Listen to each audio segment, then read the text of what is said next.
परमात्मा को पाने तथा उसका वास्तविक लाभ प्राप्त करने के लिए पवित्र बाइबल में प्रमाण है कि प्रभु ने मनुष्य को अपना ही स्वरूप बनाया।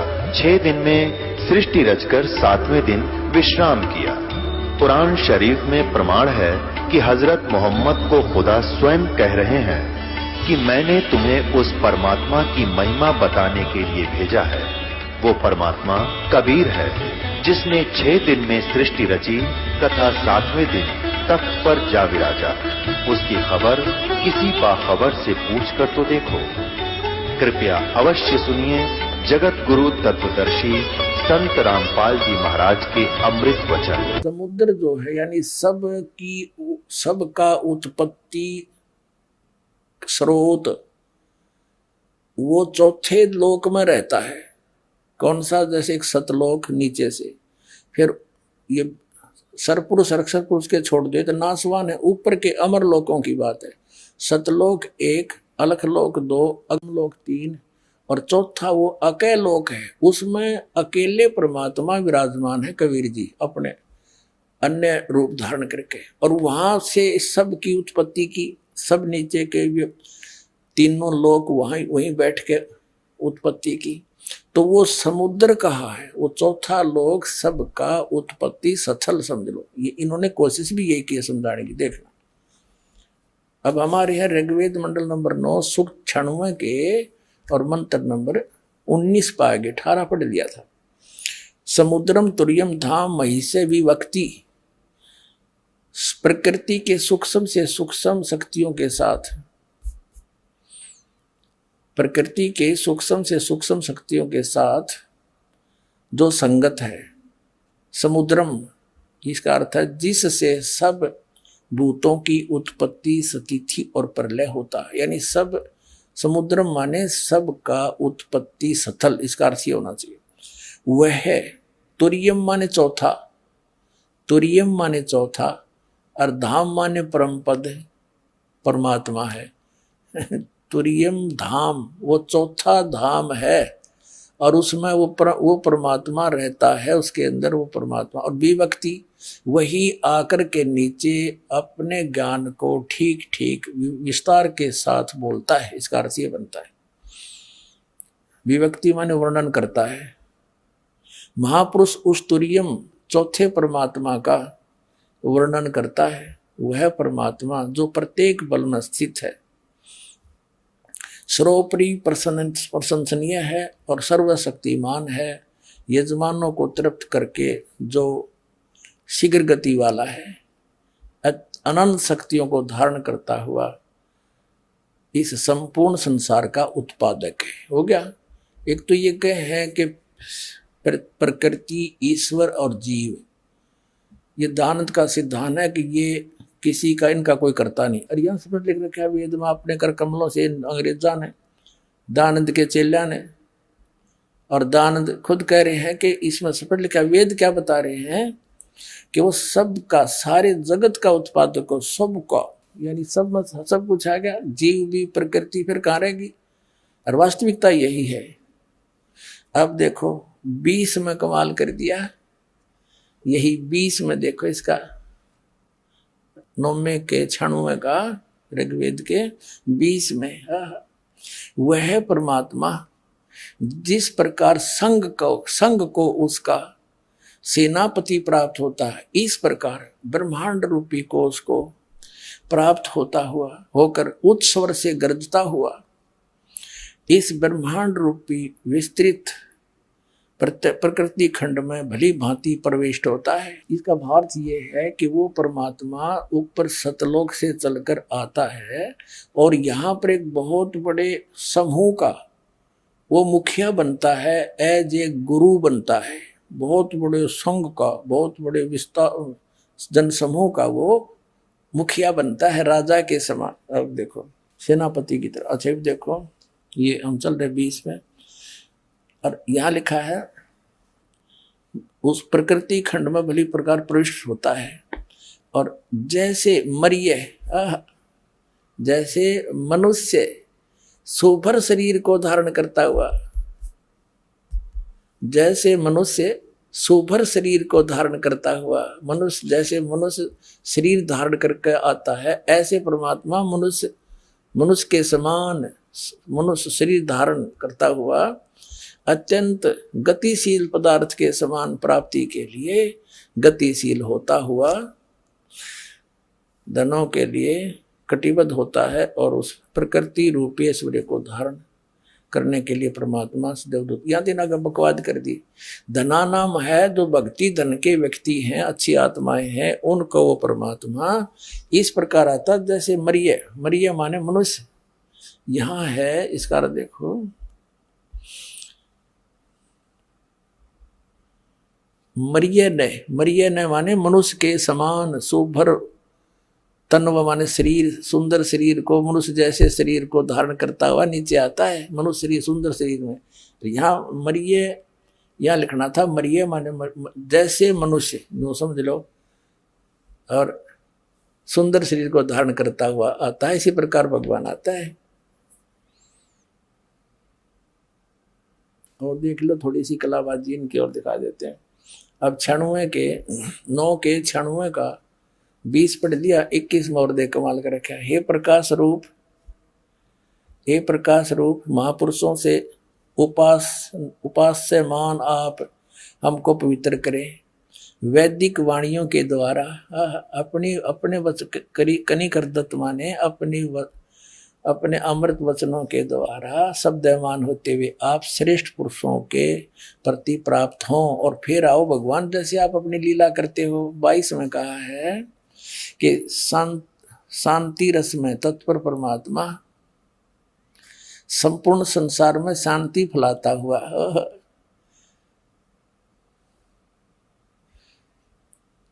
सर्वव्यापक यम बकवाद रखे न कहते हैं संपूर्ण संसार में शांति फैलाता हुआ शांति रस में तत्पर परमात्मा जो सर्वोपरि बुद्धिमान है, सबसे बुद्धिमान है, सबसे अच्छा ज्ञान रखता है, वह मित्र के हाथ पकड़ने के समान मंगलमय शब्द करता हुआ हमको प्राप्त होता है। वो कहते हैं परमात्मा के विषय में बताया है कि वो परमात्मा ऐसी लीला करता है जैसे एक दोस्त करता है और वो अपनी अमर वाणी से ज्ञान देता है, उच्चारण करके अपनी अमर वाणी बोलता है। अब इससे क्या सिद्ध हो गया कि परमात्मा ऊपर के अन्य लोकों में भी रहता है। ऊपर लोक हैं जहाँ भगवान रहता है, परमात्मा मनुष्य सदृश है, वेद बताते हैं। उसका नाम कबीर है, सह शरीर है। और जो लीला उस काशी वाले धानक दुल्हाए कबीर ने की थी वही परमात्मा के लक्षण वेदों में वर्णित है और आंखों देखा उन महापुरुषों ने बताया जिन्होंने परमात्मा प्राप्त हुआ। तो स्पष्ट हुआ इन सब से मिलकर कबीर इज गॉड, धानक रूप रहा करतार। गरीबदास जी कहते हैं हम सुल्तानी नानक तारे दादू को उपदेश दिया, जात जुलाहा भेद न पाया वो काशी माहे कबीर हुआ। अनंत कोट ब्रह्मांड का एक रति नहीं भारे, सतगुरु पुरुष कबीर हैं ये कुल के सिरजनहारे। अब इन अज्ञानियों का अज्ञान हो गया साफ, जो ये कहते हैं कबीर परमात्मा नहीं एक जीव है, ऊपर कोई लोक नहीं, कल्पना है, परमात्मा कहीं साकार नहीं, वेदों में बोला ये झूठ है, झूठे ये है। परमात्मा कहते निरंजन धन तेरा दरबार, जहाँ तनिक नहीं न्याय विचार। कहे कबीर सुनो भी साधो यहाँ सब उल्टा व्यवहार, और सच्चों को तो झूठा बताओ, झूठा का एतबार। निरंजन धन तेरा दरबार, निरंजन धन तेरा दरबार, निरंजन धन तेरा दरबार। जहाँ पर तनिक न न्याय विचार, वैसा उड़ मूल मूल खासा गल मोतियों के आर। वैसा उड़ मूल मूल खासा गल मोतियों के आर। पतिव्रता को मिले न खाती, सूखा निरस आहार निरंजन। धन तेरा दरबार निरंजन, धन तेरा दरबार, जहां पर तनिक न न्याय विचार। पाखंडी की पूजा जग में संत को कहें लबाड़। पाखंडी की पूजा जग में संत को कहें लबाड़। अज्ञानी को परम विवेकी, ज्ञानी को मूढ़ गंवार निरंजन। धन तेरा दरबार निरंजन, जहां पर तनिक न न्याय विचार। कह कबीर सुनो भाई साधो, या सब उल्टा व्यवहार। कह कबीर सुनो भाई साधो, या सब उल्टा व्यवहार।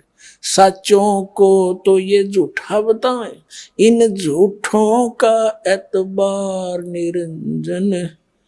धन तेरा दरबार निरंजन, धन तेरा दरबार, जहां पर तनिक न न्याय विचार। कह कबीर सुनो भाई साधो, या सब उल्टा व्यवहार। कह कबीर सुनो भाई साधो, या सब उल्टा व्यवहार। सच्चों को तो ये झूठा बताएं, इन झूठों का एतबार निरंजन। धन तेरा दरबार निरंजन, धन तेरा दरबार, जहां पर तनिक न न्याय विचार। ये नास्तिक अभिलाष दास जी पारखी, बुरहानपुर गद्दी से संबंधित, इलाहाबाद गद्दी नसीन। ये क्या कहता है कि परमात्मा हमें कोई लाभ हानि नहीं कर सकता, हमारे पाप नाश नहीं कर सकता, हमें कोई कोप या दया नहीं करता, और वेदों को सच मानता है। और वेदों में यजुर्वेद अध्याय नंबर 8 के श्लोक नंबर 13 में 6 बार लिख रखा, परमात्मा अपने साधक के घोर पाप को विनाश कर देता है। पाप नाश होने से ही सुख होता है, उसी का नाम दया होना है। दया कर दी परमात्मा ने, हमारा दुख निवारण कर दिया और सुख में परिवर्तित कर दिया। आपको वेदों में दिखाते हैं। फिर ये अभिलाष दास, ये नास्तिक कहता है कि शरीर में वैसे तो 11 द्वार भी बताए हैं, लेकिन कबीर साहब ने 10 द्वार बताए। हम 10 द्वार मानते हैं। कबीर साहब ने तो 12वें द्वार में परमात्मा बताया, 12वें द्वार पार करके सतलोक प्राप्ति होगी। शरीर तो अलग है, लेकिन हमने जिन द्वारों को पार करके परमात्मा पाना है, वहां मान के उन द्वारों का जिक्र है। तो इसका इसी सिद्ध है कि इनको कख पता नहीं, और कितनी दुनिया को मिसगाइड किए बैठे, माँ बाप के भागी हो रहे। दास की प्रार्थना है कि ये संत स्वयं भी समझें और इस ज्ञान को अभिमान त्याग कर ग्रहण करें, अपना कल्याण करवाएं और अपने शिष्यों से भी कह दें कि भाई कल्याण करवा लो, हमारे पास पूर्ण ज्ञान नहीं है। अगर ये इंसान हैं और कल्याण चाहते हैं, ये अपना भी और अपने अनुयायियों का भी, तो इनको अब विवश होना पड़ेगा ये शब्द बोलने के लिए, नहीं तो महापाप के भागी भगवान के दरबार में होंगे। बोलो सतगुरुदेव। परम पिता परमात्मा पूर्ण ब्रह्म सर्व सृष्टि रचनहार कबीर देव कबीर साहेब जी की असीम कृपा से आप पुण्यात्मा ये सत्संग सुन रहे हैं। ये आध्यात्मिक संपूर्ण ज्ञान सुन रहे हैं। इसके अंदर आप जी को अपने सद्ग्रंथों में छुपे हुए गूढ़ रहस्यों का ज्ञान होगा।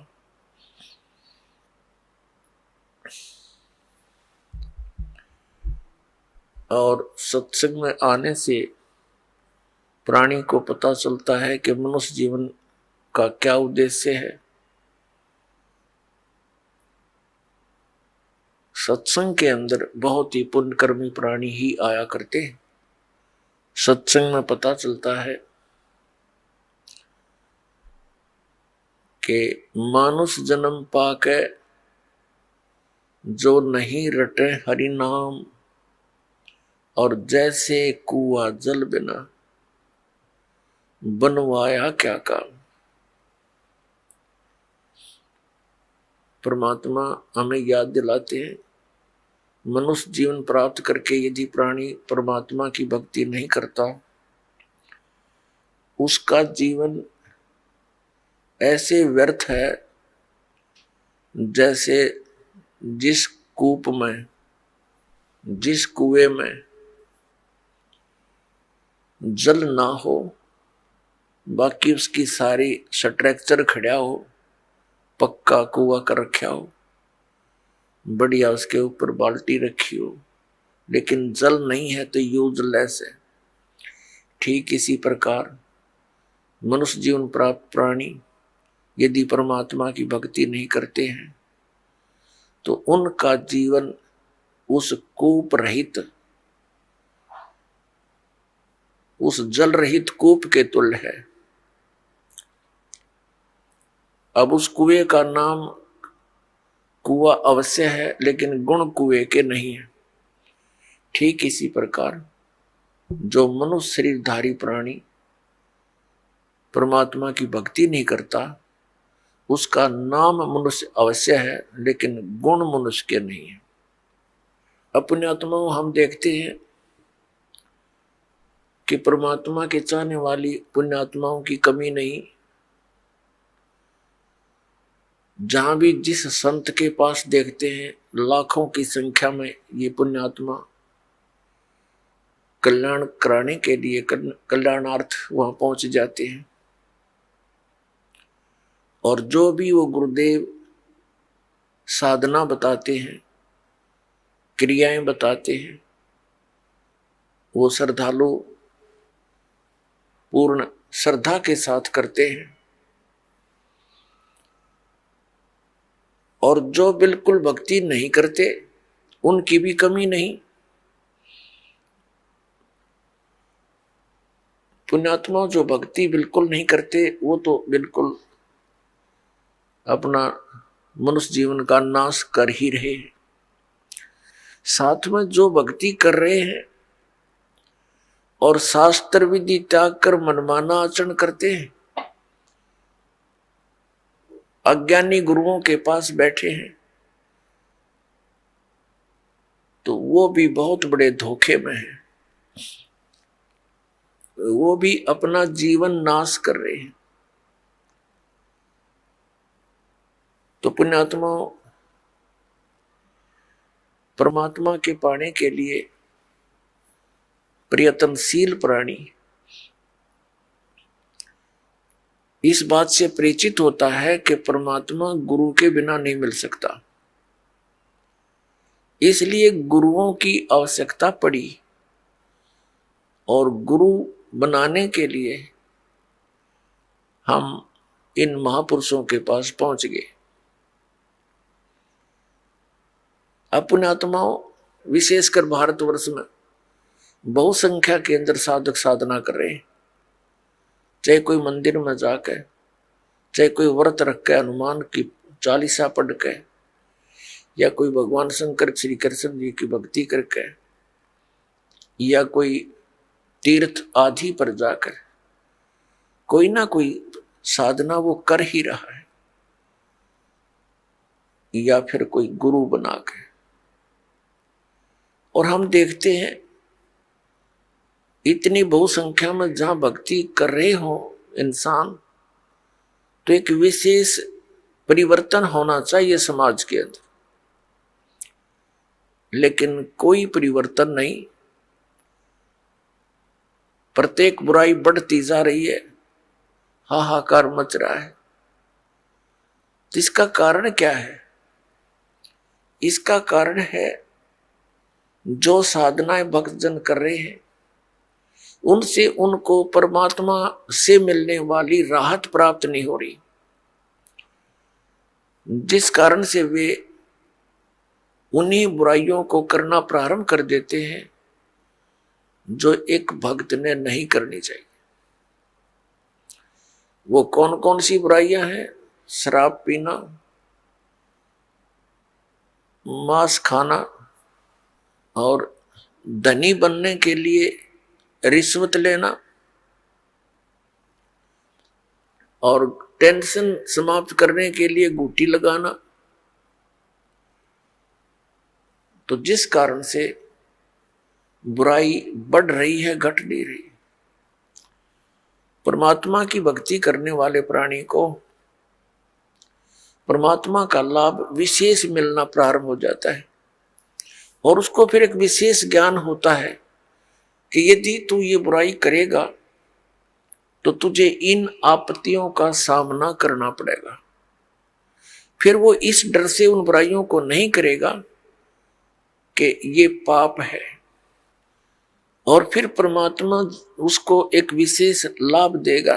पुण्यात्मा, जैसे राजा लोगों को हम बहुत शक्तिशाली मानते हैं,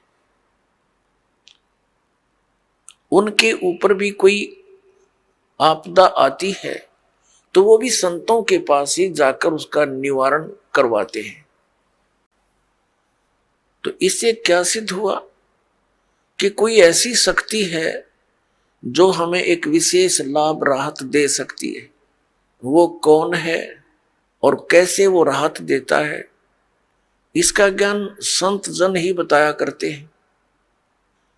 तो पुण्यात्माओं, आप जी को सत्संग प्राप्त नहीं हुआ, और जिसको आप सत्संग जानकर ग्रहण किए हुए हो वो कोरा ज्ञान है। क्योंकि जो हमारे सदग्रंथों में प्रमाण नहीं है तो वो शास्त्र विरुद्ध ज्ञान है, शास्त्र विरुद्ध साधना है, उसका कोई लाभ नहीं। अब पहले क्या कारण रहा कि हमारे जो धर्म गुरु थे वो संस्कृत अवश्य जानते थे, लेकिन अध्यात्म ज्ञान शून्य था उनका। वे तत्व ज्ञानहीन थे और हैं अभी तक। हमारे धर्मगुरु कौन है? आचार्य, शंकराचार्य और अन्य मंडलेश्वर, ये सब हमारे धर्मगुरु हैं। ये संस्कृत के तो विद्वान थे, व्याकरण भी इनकी अच्छी दुरुस्त है, लेकिन अध्यात्म ज्ञान बिल्कुल नहीं। अपने आत्मा पवित्र हिंदू धर्म के ये आदरणीय धर्मगुरु हमें जो भी ज्ञान देते हैं, समझाया करते थे या समझाते हैं, बताते हैं, वो कहते हैं कि हमने इनको सदग्रंथों से, पवित्र वेदों से, पवित्र श्रीमद् भगवत गीता से और पवित्र पुराणों से ये ज्ञान तुम्हें सुनाया है। तो हम यही मान बैठे थे कि ये संस्कृत के विद्वान हैं, हमारे सभी सदग्रंथ संस्कृत में लिपिबद्ध है, और ये जो ज्ञान दे रहे हैं वो बिल्कुल सही और शास्त्रों वाला ही है। लेकिन अब इस दास को पता चला, क्योंकि इस दास की आंखें बन गई, वो तत्व ज्ञान वाली आंखें दुरुस्त हो गई।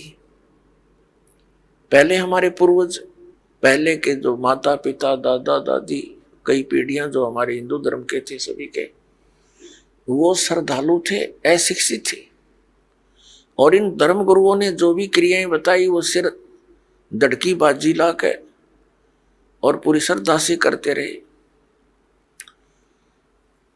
तो पुण्यात्माओं, आज हम इस योग्य कर दिए परमात्मा ने कि हम इन सदग्रंथों को अब स्वयं देखेंगे। इस दास ने इन सदग्रंथों का गहन निरीक्षण किया, अध्ययन किया, तो उसमें क्या पाया कि हमारे जितने भी धर्मगुरु, हिंदू धर्म के धर्मगुरु, ऋषि, महर्षि, ये मंडलेश्वर, महंत, संत, ये सभी लोक वेद सुना रहे हैं, दंत कथा सुनाया करते हैं। इनके पास शास्त्र अनुकूल ज्ञान नहीं है। ये वेदों, गीता और पुराणों के विपरीत ज्ञान हमें दे रहे हैं, और नाम इन्हीं सदग्रंथों का ले रहे हैं। जो टीचर, जो अध्यापक आउट ऑफ सिलेबस पढ़ाता है, पाठ्यक्रम से हटकर ज्ञान देता है, वो अध्यापक ठीक नहीं, वो शत्रु है उन विद्यार्थियों का। और यही कारण रहा पुण्यात्माओं, शास्त्र विधि को त्याग कर मनमाना आचरण करवा कर इन हमारे धर्म गुरुओं ने हमारे सभी पूर्वज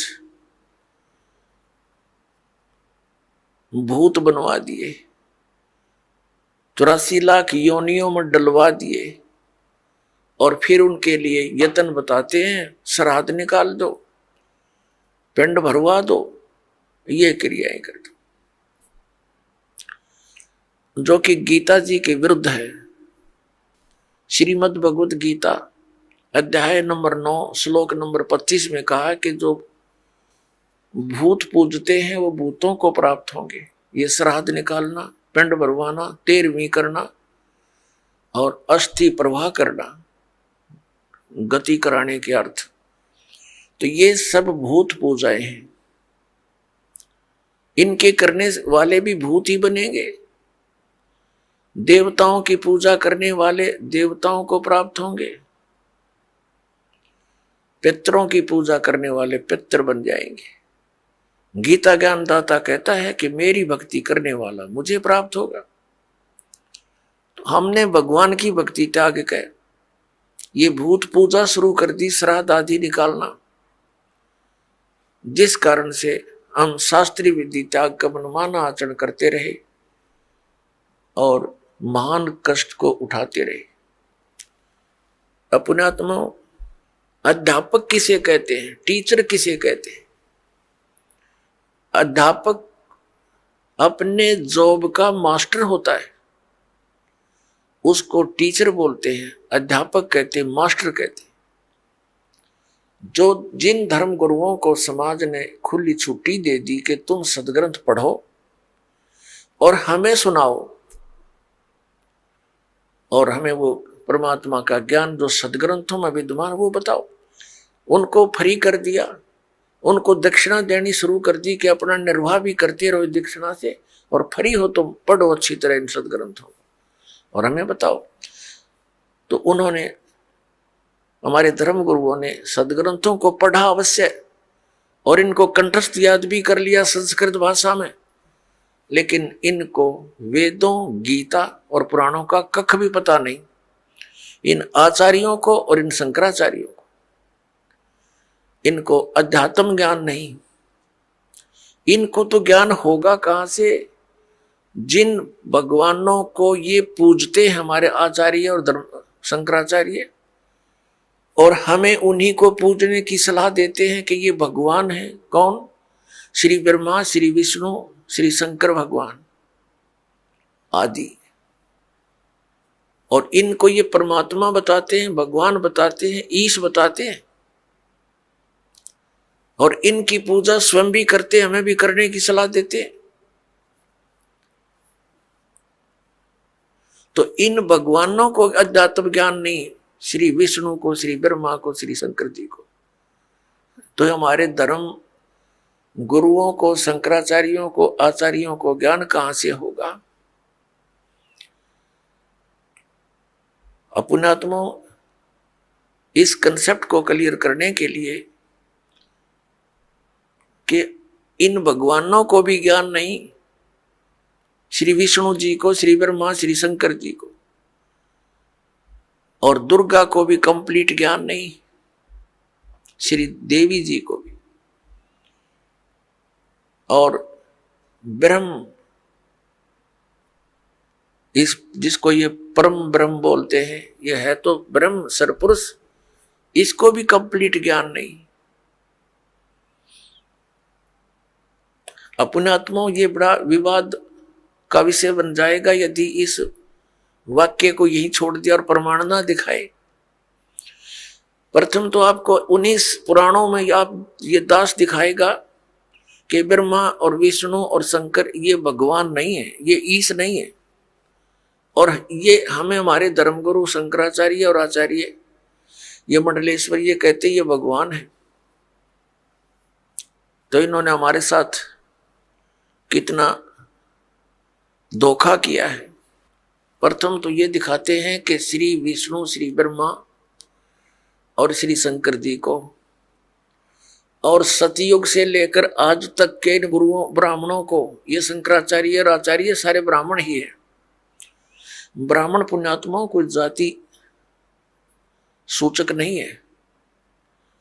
ब्राह्मण वो व्यक्ति है जो अध्यापक पद पर विराजमान है, जो उस कर्म को कर रहा है। जैसे 4 वर्ण बनाए, ब्राह्मण, वैश्य, अक्षत्रिय और शूद्र। अपनात्माओं, जैसे आज कोई ब्राह्मण का लड़का और मिलिट्री में वो भर्ती है, फौज में, तो वो ब्राह्मण वर्ण में अवश्य है, लेकिन वो ब्राह्मण कर्म नहीं, वो तो क्षत्रिय है। ऐसे ही कोई वैश्य का लड़का मिलिट्री में भर्ती है तो वर्ण वैश्य अवश्य है उसका, लेकिन कर्म वैश्य नहीं है। इसी प्रकार अन्य समझे, कोई शूद्र का लड़का और मिलिट्री में भर्ती है तो वो अक्षत्रिय है, शूद्र वर्ण में अवश्य जन्मा है। तो कर्म से ही ये क्रियाएं और ये जाति बनी है। तो जो धर्म गुरु हैं वही ब्राह्मण कहलाते हैं, चाहे वो किसी मजहब जाति का हो। मेरे पूज्य गुरुदेव जी ब्राह्मण वर्ण में जन्मे थे, लेकिन वो अपने आप को ब्राह्मण नहीं कहते थे। हरियाणा के अंदर जिला भिवानी और चरखी दादरी के पास एक बड़ा पैतावास गांव है, वहां से ब्राह्मण वर्ण में जन्मे थे। और हमारे दादा गुरु जी से उनकी भेंट होगी, वो उनसे प्रेरणा पाकर घर त्याग कर चले गए और वो अपने आप को संत कहते थे, ब्राह्मण नहीं। और मेरे दादा गुरु जी जाट थे, गांव छावला के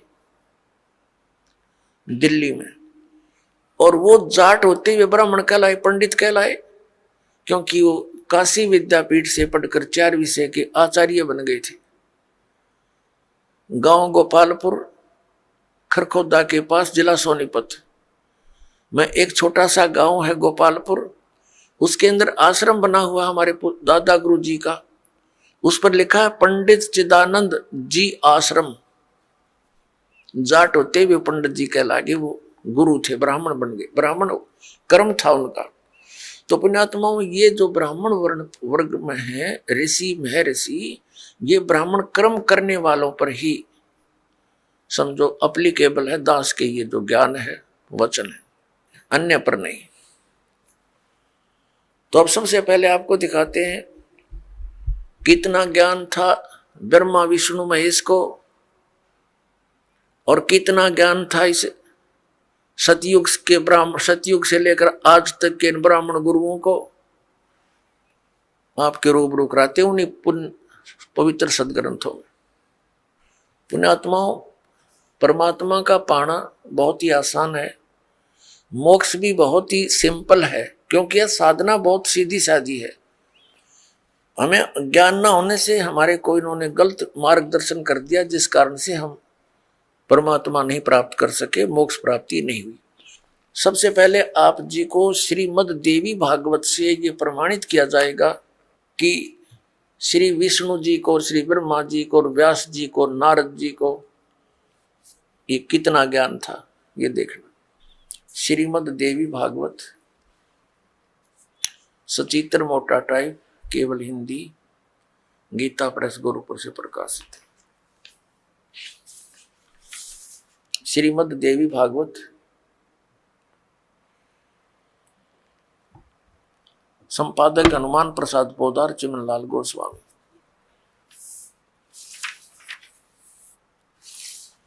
प्रकाशक एवं मुद्रक हैं गीता प्रेस गोरखपुर, गोविंद भवन कार्यालय कोलकाता का संस्थान। ये इनके फैक्स और फोन नंबर।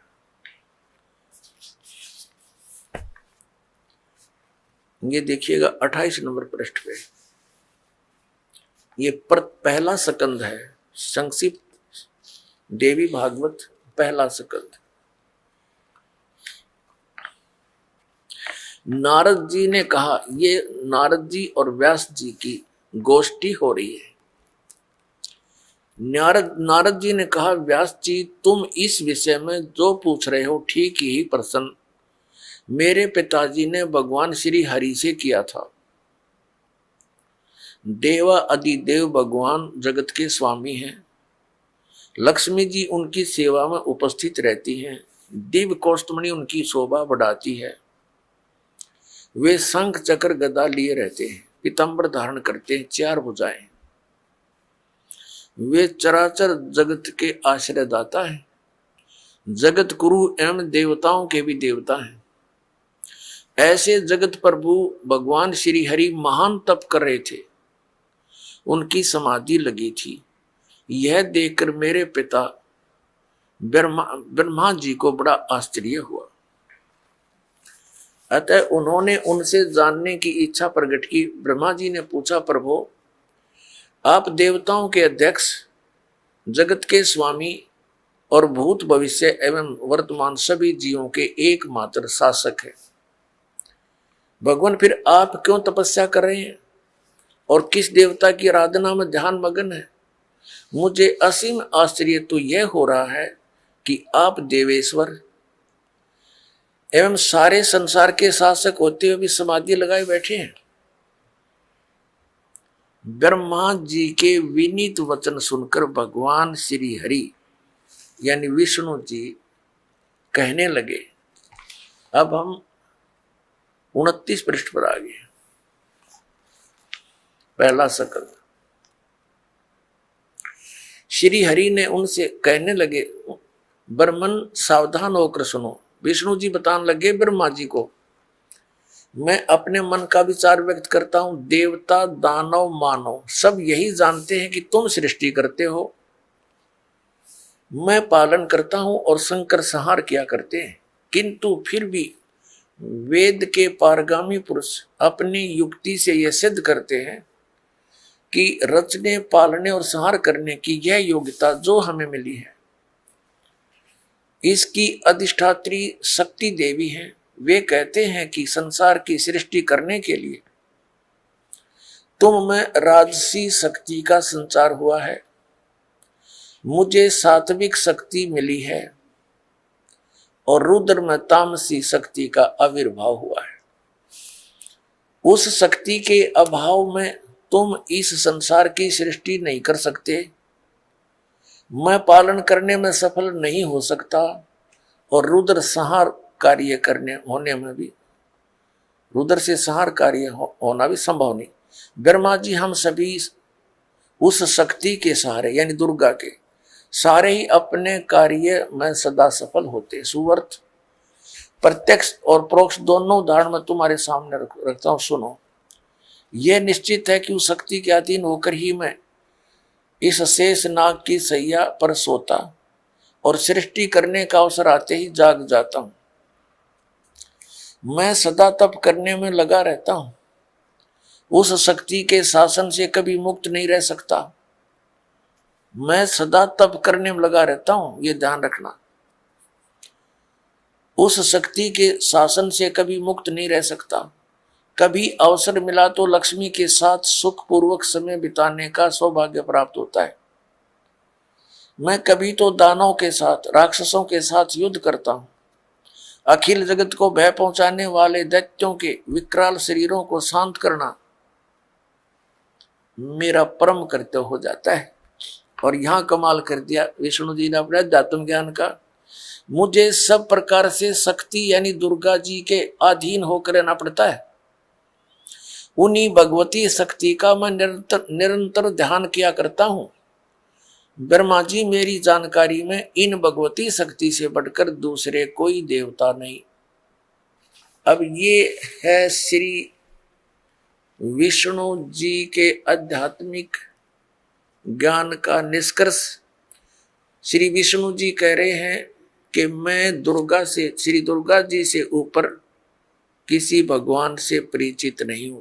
मेरे अध्यात्म ज्ञान में यह सबसे बड़ी देवता भगवान है। अपना आत्मा आपने इसी लेख में पढ़ा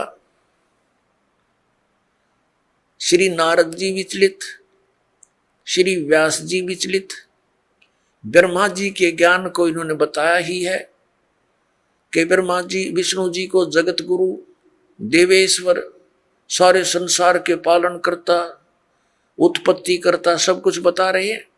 और ये क्या निष्कर्ष दे रहे हैं विष्णु जी कि मैं तो दुर्गा के अधीन हूं और घोर तप करता हूं।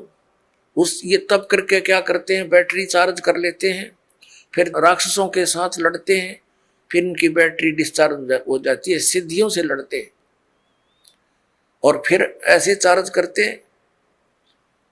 अब विष्णु जी ने तो बता दिया कि दुर्गा से ऊपर मैं किसी को नहीं जानता, मैं दुर्गा की भक्ति करता हूं।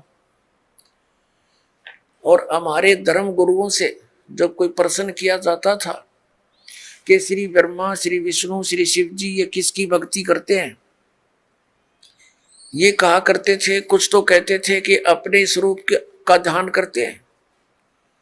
कोई कहता था कि शंकर भगवान श्री राम की पूजा करता है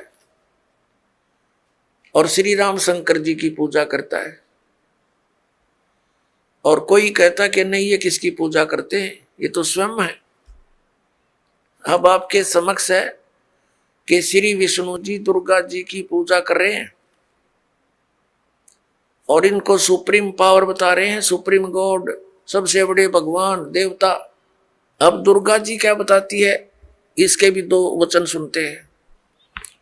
ये देखिएगा 7वां स्कंद संक्षिप्त देवी भागवत 562 पृष्ठ पे, यहां देवी के द्वारा हिमालय को ज्ञानोपदेश ब्रह्म स्वरूप का वर्णन। श्री देवी जी क्या कहती है, श्री देवी जी कहने लगी, पर्वतराज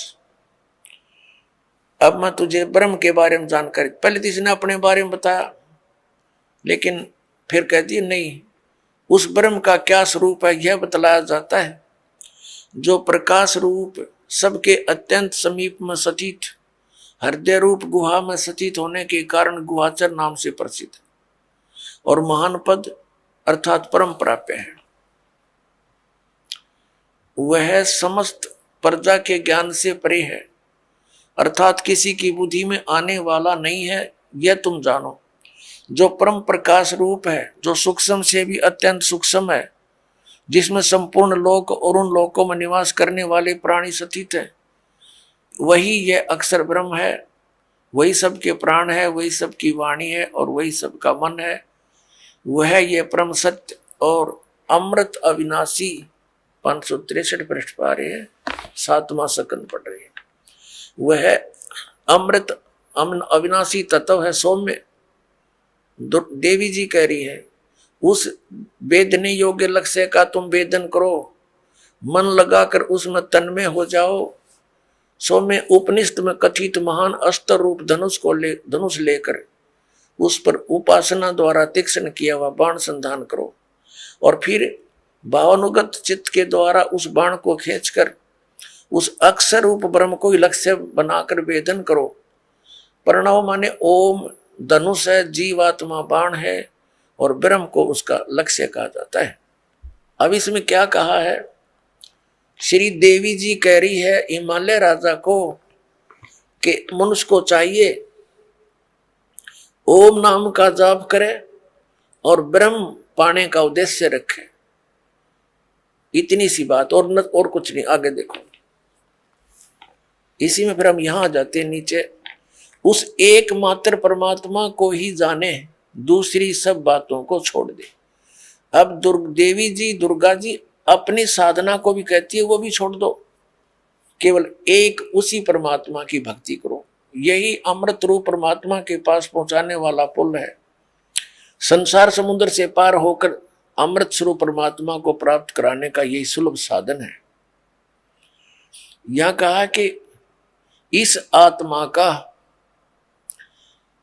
ओम के जप के साथ ध्यान करो, इससे अज्ञान में अंधकार से सर्वथा परे और संसार समुद्र से पार जो ब्रह्म है उसको पा जाओगे, तुम्हारा कल्याण।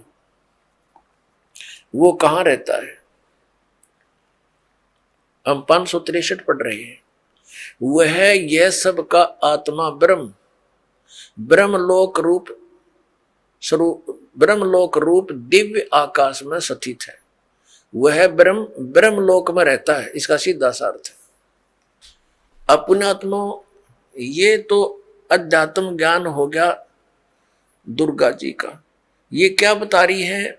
श्री देवी जी कह रही हिमालय राजा को कि और सब पूजाएं त्याग दे, केवल एक ब्रह्म की पूजा कर, उसका ओम नाम है, उस साधना से तू ब्रह्मलोक को प्राप्त होगा। आइए अब हम उन श्रद्धालुओं के अनुभव जानते हैं जो जगत गुरु तत्वदर्शी संत रामपाल जी महाराज जी से दीक्षा प्राप्त कर चुके हैं तथा उनके द्वारा बताए गए भक्ति मार्ग पर चल रहे हैं। नमस्कार जी। नमस्कार। क्या नाम है जी आपका? भावना सोलंकी। कहाँ से हैं जी आप? मैं पुणे से आई हूँ। क्या करते हैं आप? मैं अभी स्टडी कर रही हूँ, मेरा प्लेन ग्रेजुएशन चल रहा है, बीएससी कर रही हूँ और उसके साइड बाय साइड मैं एविएशन एंड ट्रैवल मैनेजमेंट का भी कोर्स कर रही हूँ। संत रामपाल जी महाराज से कब जुड़े? संत रामपाल जी महाराज जी से हम 2006 में जुड़े हैं। संत रामपाल जी महाराज से नाम दीक्षा लेने से पहले आपका जो पारिवारिक भक्ति का माहौल क्या रहा है? क्या भक्ति साधना करते थे आप? संत रामपाल जी महाराज जी की शरण में आने से पहले मेरे दादाजी, जो कि एक शिव भक्त थे काफ़ी बड़े, और वो एक किस्म से पंडित थे जो कि मतलब सारे लोगों का झाड़ फूक करना वगैरह, तो हम भी उन्हीं को फॉलो करते थे। और कुलदेवी जी जो हमारी माता जी दुर्गा जी थी, तो हम उनकी भक्ति साधनाएं करते थे। और अन्य भी जितने देवी देवताएं हैं उनकी भक्ति साधनाएं, पूजा अर्चनाएं हम करते थे, उनके व्रत वगैरह करते थे, ये सारी चीज़ें करते थे। तो फिर जब आप साधना कर ही रहे थे तो फिर संत रामपाल जी महाराज जी की शरण में आने की क्या जरूरत आन पड़ी? वो साधनाएं हम कर रहे थे, लेकिन जब हमने संत रामपाल जी महाराज जी का सत्संग सुना तब हमें पता चला कि ये जितनी भी साधनाएं हम कर रहे हैं ये सब हम बस एक कहीं सुनी पे कर रहे हैं कि इसने बोला उसने बोला, उस आधार पे कर रहे थे। हमारे पास में कोई बेस नहीं था, कोई प्रूफ नहीं था कि जो चीज़ हम कर रहे हैं क्या उसका कोई सबूत भी है, क्या वो हमारे शास्त्रों के आधार पे है। जब हमें ये चीज़ें संत रामपाल जी महाराज जी का सत्संग सुन के हमें पता चला, जब उन्होंने अपने शास्त्र सारे खोल के बताए, क्योंकि हमारा ऐसा मानना था कि जैसे जितने धर्म है उसके अकॉर्डिंग हर कोई अलग अलग अपना, जैसे मुसलमान लोग अपना अल्लाह कह रहे हैं, हिंदू लोग अपने जितने देवी देवता हैं उनका ले रहे हैं, और जो भी जितने धर्म हैं उतने भगवान बैठे हैं, ठीक है। तो हमेशा से एक ही कन्फ्यूजन रहा है कि एग्जैक्टली वो एक कौन है जिसने हम सभी को बनाया है। तो वो एक खोज थी हमेशा से, लेकिन उसका जवाब नहीं मिल पा रहा था, उसका कोई सबूत नहीं था कि कौन है वो एग्जैक्टली, और है भी तो क्या प्रूफ है। तो वो जो प्रूफ हमें संत रामपाल जी महाराज जी की सत्संगों में मिला, उनकी सत्संग जब हमने सुनी तो उसके अंदर जो भी उन्होंने जो शास्त्र उन्होंने खोल के बताए, फिर चाहे वो कुरान हो, चाहे बाइबल हो, चाहे गुरु ग्रंथ साहिब हो, चाहे गीता हो, चाहे वेद हो, उन्होंने सारे शास्त्रों को खोल के बताया, तब जाके हमें बिलीव हुआ कि हाँ ये भक्ति हमें एक सही दिशा देगी और ये भक्ति हमें चूज करनी चाहिए। भावना जी, क्या रियली आपको लगता है कि आज तक किसी भी संत ने वो बातें नहीं बताई जो संत रामपाल जी महाराज ने बताई है? सर आप बता दीजिए कि संत रामपाल जी महाराज जी के अलावा क्या किसी और ने ये भक्ति बताई है क्या? क्योंकि आज अभी अगर हम समाज में देखें तो जितने भी संत हैं उन्होंने अपना अपना एक लिटरेचर बना के रख दिया है, उन्होंने अपनी अपनी एक बुक्स वगैरह सारा कुछ वीडियोस वगैरह प्रिंट आउट करके, ऑलरेडी कोई चीज़ किसी की ऐसी छुपी हुई तो है नहीं, सारा कुछ आज हमें नेट पे अवेलेबल है, ठीक है। और आप मीडिया वाले हैं तो आपका तो काम ही है छानबीन करना, तो आप ही निकाल के हमें बता दीजिए ये कि कौन सा ऐसा संत है जिसने अपने शास्त्रों को खोलकर ये बताया है कि परमात्मा साकार है, या फिर कौन सा ऐसा संत है जिसने अपने शास्त्रों में से एक भगवान को बताया। क्योंकि जितने संत हैं वो सभी लोग अपना अपना एक इष्ट लेके बैठ गए हैं, लेकिन संत रामपाल जी महाराज जी एक ऐसे संत हैं जिन्होंने एक ही परमात्मा जो कुल मालिक है, जो सभी का मालिक है, जिसने इस सृष्टि की रचना की है, उनके बारे में with fact and with authentic proof बताया है। भावना जी, काफी लंबा अरसा हो गया है आपको संत रामपाल जी महाराज जी से नाम लिए हुए। हम आपसे जानना चाहेंगे कि संत रामपाल जी महाराज जी से नाम दीक्षा लेने के बाद आपको क्या क्या लाभ मिले?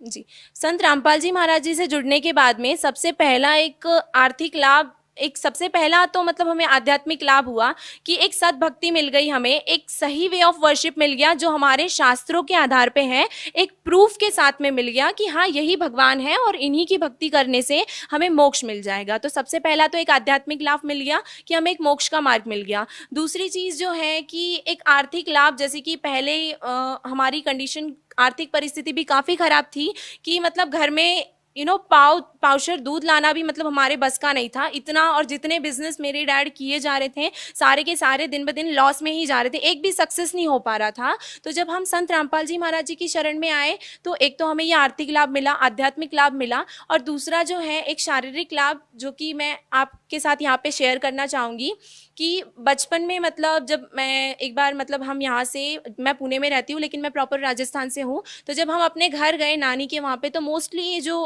भूत प्रेत जो लोग जो होते हैं जो हम कहते हैं ना, वो होता ही है मोस्टली गाँवों में, ठीक है।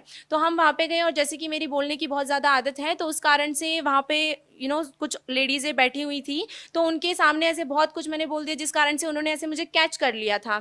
तो वो राइट फ्रॉम चाइल्डहुड मेरे साथ में आ रहा था, बचपन से ही आ रहा था। जैसे कि मेरी फिर वो मतलब रात में जब मैं सो रही होती थी तो वो आके मेरी मम्मा को परेशान करते थे कि मुझे दूध पिलाओ, ये करो, नहीं तो मैं आपकी बेटी को मार डालूंगी, ऐसा ऐसा मतलब काफ़ी सारी चीज़ें मम्मी ने फेस की है। तो वो मतलब मेरे ऊपर आके मेरी मम्मा डैडा को भी परेशान करते थे वो सारे जो आत्माएं जो होती थी। उसके बाद में फिर मेरे मम्मी पापा मुझे कुछ ऐसे जो पंडित जो होते हैं उनके पास लेके गए, क्योंकि उस समय हम संत रामपाल जी महाराज जी की शरण में नहीं थे।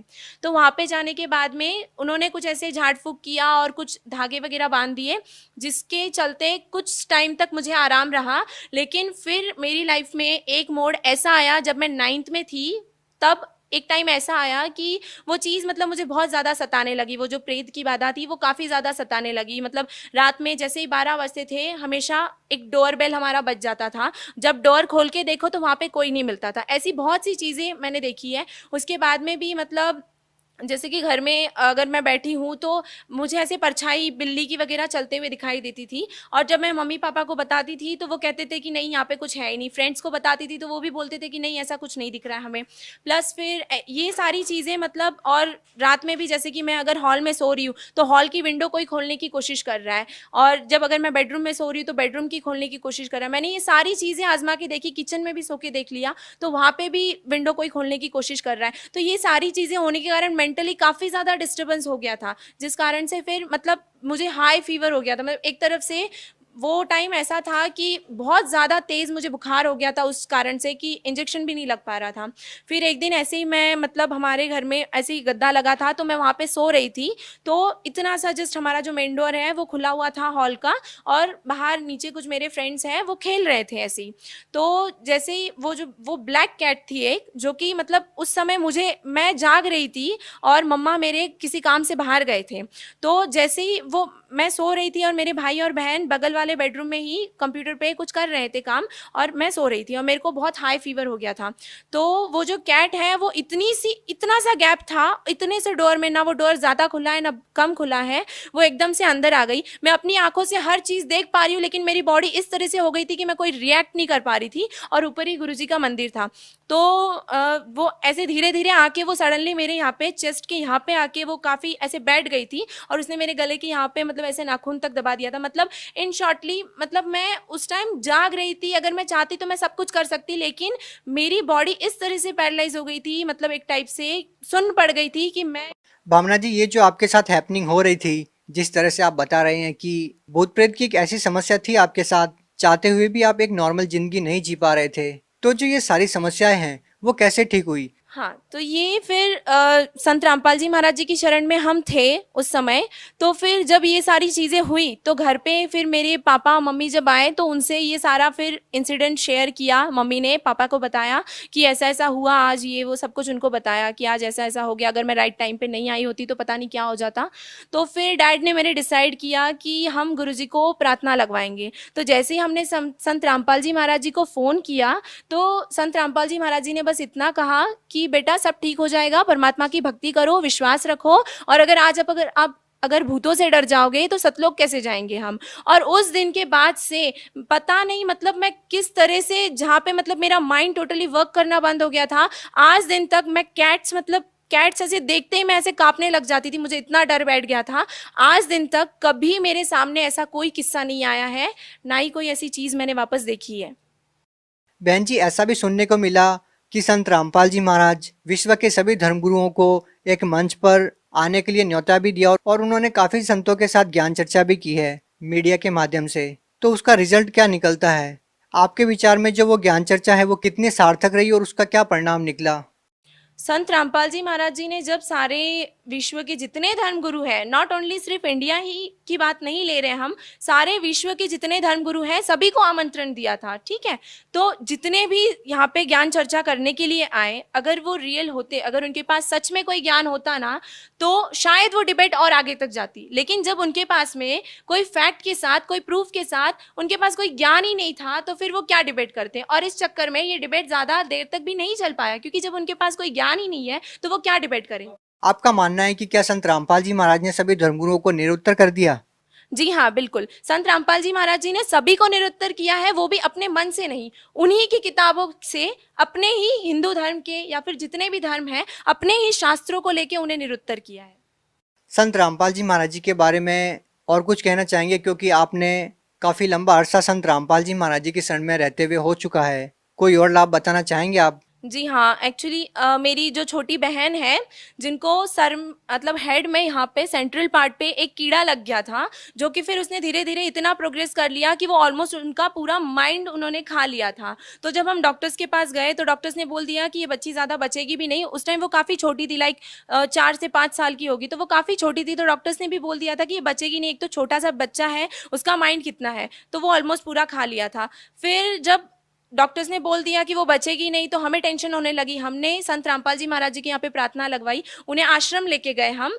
तो आश्रम लेके जाने के बाद गुरुजी ने उनको आशीर्वाद दिया और उन्हें एक चरणामृत का बॉटल दिया और प्रसाद दिया, और गुरुजी ने बोला कि बेटा भक्ति करो, परमात्मा सब ठीक कर देगा। तो फिर जब हम हॉस्पिटल गए तो उनसे गुरुजी ने बोला कि साइड बाय साइड आप ट्रीटमेंट भी चालू रहने दो। तो हमने उनका ट्रीटमेंट चालू रहने दिया। तो कुछ ही महीनों में या फिर 1-2 महीने में वो पूरा क्योर हो गया। उसके बाद में क्योर हो गया तो डॉक्टर भी शॉक रह गया कि ये ऐसे कैसे हो गया, सेम डॉक्टर वो शॉक हो गया। फिर उसके बाद में डॉक्टर ने बोला कि ठीक है, ठीक तो हो गए हो, लेकिन इनको बाल नहीं आ पाएंगे, बिकॉज ये जो हैंड पे जो अपना स्किन होता है ना, एग्जैक्टली ऐसा स्किन उसके सर में बन गया था। तो डॉक्टर्स ने बोला कि हेयर्स का आना पॉसिबल ही नहीं है। फिर हमने गुरुजी को प्रार्थना लगवाई कि गुरुजी डॉक्टर्स ऐसा ऐसा बोल रहे हैं। तो गुरुजी ने बोला कि कैसे नहीं आएंगे, जब परमात्मा साथ है तो फिर आप क्यों डर रहे हो। और आज अगर आप उनके हेयर्स देखोगे ना, उनके हेयर्स घुटनों तक गिरते हैं। इतने लंबे बाल मेरे घर में किसी के नहीं है। बहन जी, आपसे एक और बात जानना चाहेंगे कि आध्यात्मिक लेवल पर जब हम संत रामपाल जी महाराज जी के बारे में जानते हैं तो लाखों लोग सामने निकल कर आते हैं कि उनका शारीरिक, मानसिक, आर्थिक किस तरह से उनको लाभ मिला है। यही हम बात करें उनके सामाजिक उत्थान के बारे में, तो हम आपसे जानना चाहेंगे कि संत रामपाल जी महाराज का सामाजिक उत्थान में क्या योगदान रहा है। संत रामपाल जी महाराज जी के सामाजिक उत्थान के बारे में अगर बात करें तो सबसे पहले तो मैं उनका बहुत बड़ा धन्यवाद करना चाहूँगी कि उन्होंने ये जो दहेज प्रथा के लिए जो रूल निकाला है या फिर ये जो मुहिम निकाली है कि दहेज ना लेना है ना देना है, इसके लिए मैं बहुत ही ज़्यादा आभार प्रकट करना चाहूँगी। क्योंकि इस मुहिम के कारण आज लाखों बच्चे, लाखों बेटियाँ सुख से रह पा रही है, या फिर उनके पिता सुख से हैं, उनके माता पिता सुख से हैं। क्योंकि आज समाज में अगर दहेज के लिए देखा जाए तो लाखों लोग इस दहेज की नाम की इस प्रथा से पीड़ित है। क्योंकि हर दूसरे घर में एक बेटी है जिसकी शादी उनके माँ बाप को करनी पड़ती है, और उसके साथ आज के इस समाज के इस दौर के हिसाब से बहुत बड़ी मात्रा में उन्हें दहेज इकट्ठा करना पड़ता है, जिसके कारण बहुत से बाप आज परेशान हैं। दूसरी चीज़ें ये हैं कि जो नशा मुक्ति का ये भी जो एक मुहिम संत रामपाल जी महाराज जी ने चलाई है, बहुत अच्छी, इसके लिए भी एक बहुत बड़ा थैंक्स उन्हें देना चाहती हूँ। क्योंकि आज के समाज में देखोगे ना तो हर दूसरा इंसान नशा कर रहा है, नशे का शिकार बन रहा है। हर दूसरा इंसान, किसी को कोई स्ट्रेस आ गया तो वो इंसान नशा कर रहा है। लेकिन संत रामपाल जी महाराज जी की शरण में आकर ये जो नशा मुक्ति की जो मुहिम है, ये काफी ज्यादा लाभदायक है। धन्यवाद। धन्यवाद।